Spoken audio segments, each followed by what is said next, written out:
Hi, everybody. Welcome back to the Kids Inc. podcast. I'm your host, Susan Yeager, and this is episode 2, part 2, where I am bound and determined to finish up my whole recap of my trip to California in 1987. So thank you for tuning in. You guys have given me a lot of great feedback already, and I'm so excited to continue telling these stories for you guys.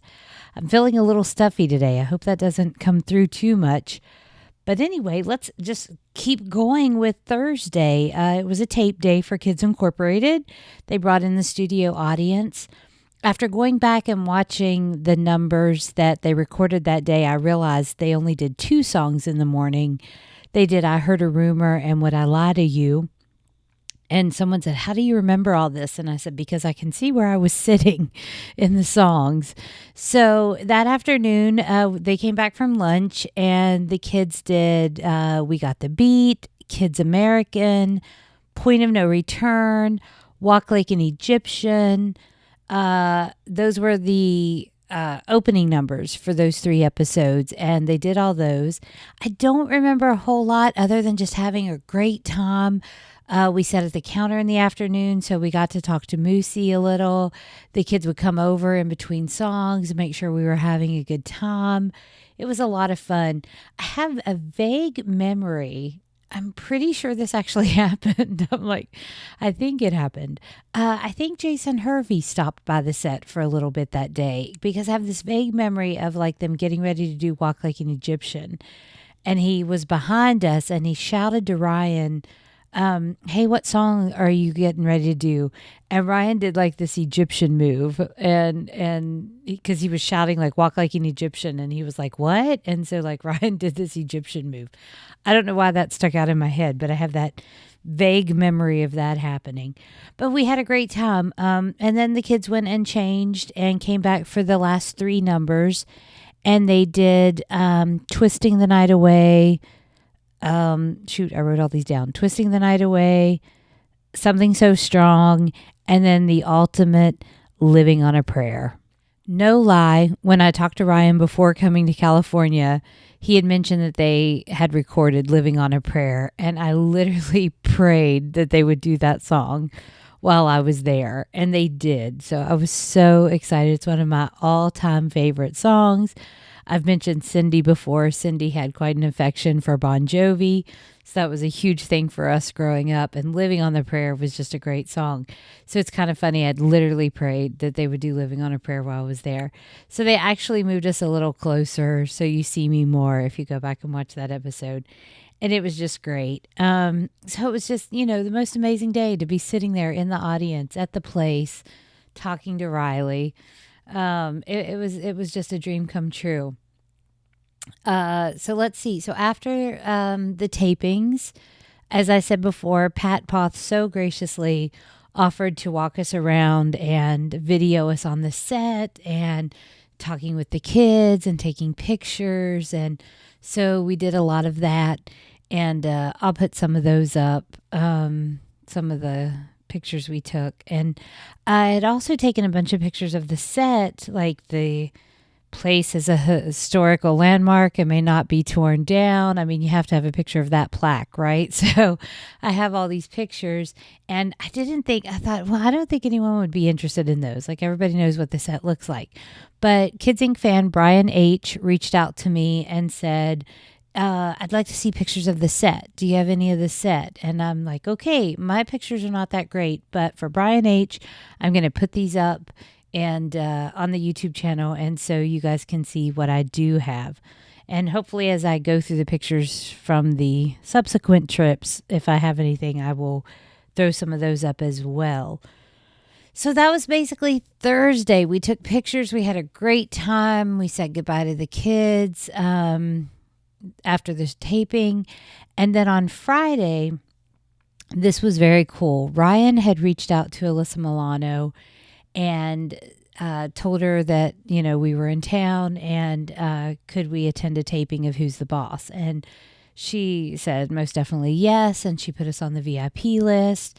So we got to park in the studio and This was the second set I'd been on. And Who's the Boss was a huge show, and I loved the show. So it was amazing. The episode was about the grandfather dying because I believe the actor who played the grandfather on the series had actually passed away. So it was a very somber episode. It was a tribute to the actor. It was, about loss, and it was a really tough episode. But it was amazing to watch the show and see all that cast. And I remember Tony Danza was talking to some people in front of us, and we asked him to sign our autograph books, but he was kind of like walking away. And somebody said, "Did you get his autograph?" And my friend said, "Oh no, he just didn't have time." Well, Tony heard her and turned around and was like, wait, I've got time. And he came and he signed our autograph books. So that was really cool.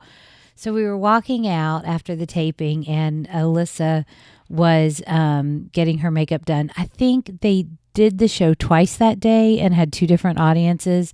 And we must have been the first one because I think she was getting ready for the second one, and she was still kind of like in the hair and makeup area. And we were walking out, and someone in our party was like, "There's Alyssa." And the people kind of near her were like kind of looking at us like, no, just keep walking. And Alyssa was like, "Wait, are you Ryan's friends?" And we're like, "Yes." And she's like, "Oh no, come on over.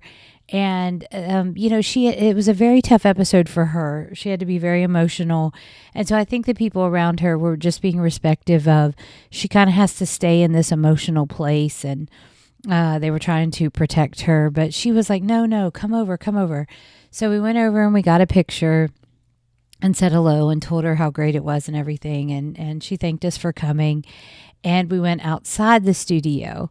Well, this was the first time I noticed that something was up with our camera, and the picture with Alyssa, somehow I knew it hadn't taken. So we took another, she came outside the studio, and we ended up taking another picture. And so that's the one I'll post. But I have this vague recollection of like David Mendenhall. He's an actor that had been on General Hospital. And I grew up watching General Hospital and was a huge fan. So I think somewhere in my mess of things, I have a picture with David Mendenhall. But I wasn't able to find it. So if I find that, I'll throw that up somewhere later. But anyway, we had a great time at Who's the Boss. And then moving on to Saturday, we went by the set to say goodbye to everybody. And this is kind of funny. I have no recollection of this. Well, I actually have one recollection, but really, I don't remember anything. And it's so weird because you would think like saying goodbye to everybody would have been traumatic or something I would remember, but I really don't remember. The only thing I do remember is the actress who guested in Russian 101, the episode where Ryan falls in love with the Russian dancer. She was there that day. And so they must have been filming something for that. But I remember, I think her name was Iris. She was there that day. So I don't really remember. Isn't that crazy? Like I remember so much, and I have video to go back and watch and things like that to jog my memory, but I really don't remember much about Saturday. Maybe it was just sad and I don't want to remember it. But anyway, so we did that on Saturday. And then you guys may have heard about this. There used to be back in the late 80s and early 90s, a roving teen celebrity party. I guess it wasn't like a rave. It wasn't wild or crazy that I know of, but it probably was. I don't know. But anyway, they just found different ballrooms and different hotel rooms, and it was kind of supposed to be exclusive. It was like invite only. You had to know someone to get in. Well, we somehow ended up at this party on Saturday night, and it was really cool. Brian came, Brian Poth came, and me and my friend and our parental units, and Mom was sitting outside and to get fresh air, and Soleil Moon Frye walked by and said hello to her. So she was so excited. She got to see Punky Brewster, and Robin Lively was there. and I was all excited about her. She was like from Teen Witch. And this is the craziest thing. We took all these pictures that I don't think we had film in the camera. I don't know how this happened. I look back now and I was like, oh my gosh, how did this happen? Because we have like no pictures from the rest of the trip. But like Robin Lively was there. Shavar Ross from Different Strokes was there. A dancer, I'm going to screw your name up, Chris, and I'm so sorry. I don't know if you pronounce it Dupre or Dupree, but Chris was there and we had him on video. And that's interesting because I met him the following season at Kids Incorporated. He was friends with some of the cast members, and he also ended up dancing in Newsies, which of course we'll talk about extensively on down the line. But Chris was there. And we just had a great time. We danced and we took pictures and visited with Brian and his mom. And thank God she was there with video because none of the pictures worked. So that was great. So that we had a great time Saturday. Sunday, it was our last day, our last full day. And I think my friend's dad flew home that day. So that was a little sad. But then Brian and his mom were like, okay, we have to send you guys out with a bang, like, right? So they came and picked us up and we went to, this restaurant that was like done like a castle. It was really cool. And we went and we had dinner and it was so sweet. Brian brought us, each a single rose. That was just so nice. Like they really just went out of their way. And I just so appreciate that now. I appreciated it then too, but I really appreciated it now. But it was really cool because there was a piano guy there. And sorry, I'm switching my notes over here. If you hear paper rattling, there was a piano player there. And sometimes when Brian would go to this restaurant, the piano player would let him get up and sing. And so Brian got up and sang Stand By Me with this guy. And it was really cool. Like a lot of the dancers were triple threats. Like they could sing, dance, and act. And they just ended up on Kids Inc. as dancers. So it was really cool because like we got to see Brian and see him sing and perform. And that was really, really cool. And then I think we went back to his apartment and watched some Kids Inc. stuff that they had recorded and talked about Kids Incorporated. And then we went home. They took us back to the hotel. And that was basically all of the trip from 1987. It was a whirlwind. It was a great trip. And so I just want to take this opportunity to thank the cast and crew of Kids Incorporated, the Lambert family, Brian and Pat, that just everyone was so nice to us. And still to this day, 34 years later, you guys are the reason I know that dreams come true. Like I had dreamed about this moment. I never thought it would happen at that point. You're walking on the set, you're interacting with these people you had been watching on television, and everyone was so amazing. So just the biggest thanks to the cast and crew that year. You guys were fabulous, and I love you. I want to take a minute to give the biggest thanks to my mom, Barbara. At that time, there were 2 kids still at home, a brother and a sister, and I had 2 older sisters who were already out into the world. I realized we were gone over my dad's 50th birthday, so that must have been hard. I think we came home on my dad's 50th. I'm not sure. But anyway, so, she had that going on. She's a retired college professor, so that would have been the time she was getting ready for the next semester. And she just put everything on hold and jumped on a plane with her youngest daughter and took me out to California.